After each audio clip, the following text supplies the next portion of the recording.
2026 година се очертава като една от най-революционните години за Водолея в рамките на целия ти живот.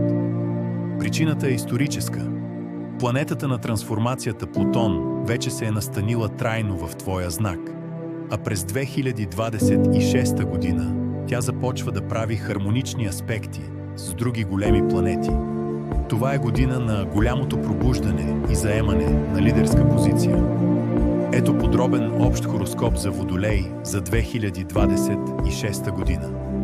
Основна тема – личната сила и преоткриването. През 2026 година спираш да бъдеш просто наблюдател. Усещането, че си различен или аутсайдер, се превръща в твоя най-голям кос. Ще усетиш огромен прилив на амбиция, но тя няма да е само за пари, а за влияние и промяна на средата около теб. Кариера и финанси, иновации и риск. През първата половина на годината, до юни, ще имаш идеи, които на другите ще изглеждат луди, но са печеливши. Ако се занимаваш с технологии, социални каузи или свободна практика, това е твоят момент. Сатурн в Овен. Сатурн ще ти помага да структурираш мислите си. Ще станеш по-директен в преговорите. Вече няма да се съгласяваш на компромиси, които ограничават свободата ти. Финансов пик. Есента носи стабилизиране. Очаквай приходи от минали инвестиции или проекти, стартирани през 2024 до 2025 година. Любов и социален живот. Това е най-горещата сфера за теб през 2026 година. Заради престоя на Юпитер в Лъв, твоят сектор на партньорствата. За обвързаните, годината е всичко или нищо. Юпитер разширява това, което вече съществува. Ако връзката е добра, тя ще стане великолепна. Сватба, деца, общи мащабни планове. Ако е изчерпана, раздялата ще бъде бърза и освобождаваща.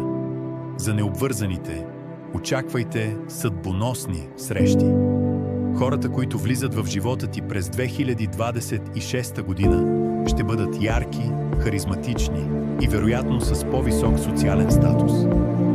Внимание! Ретроградната Венера в края на годината, октомври-ноември, може да върне бивш партньор за последен урок. Здраве и енергия. С толкова много планетарна активност в твоя знак, основният риск е прегряване на нервната система, уязвимост, глезени, прасци и кръвообращение. Съвет. Като въздушен знак, често забравяш за тялото си, докато умът ти лети в бъдещето. През 2026 година. Заземяването е задължително. Спорт, дълги разходки или работа с ръце ще ти помогнат да канализираш огромната енергия на Плутон. Ключови периоди през 2026. Февруари. Твоят месец за старт. Новолунието в Водолей ще ти даде зелена светлина за личен проект. Юни, август. Най-социалният и романтичен период. Време за пътувания, публични изяви и забавления. Ноември. Време за равносметка. Сатурн ще изисква от теб да сложиш ред в документите и дългосрочните договори. Твоето мото за 2026. Аз не просто се адаптирам към бъдещето, аз го създавам.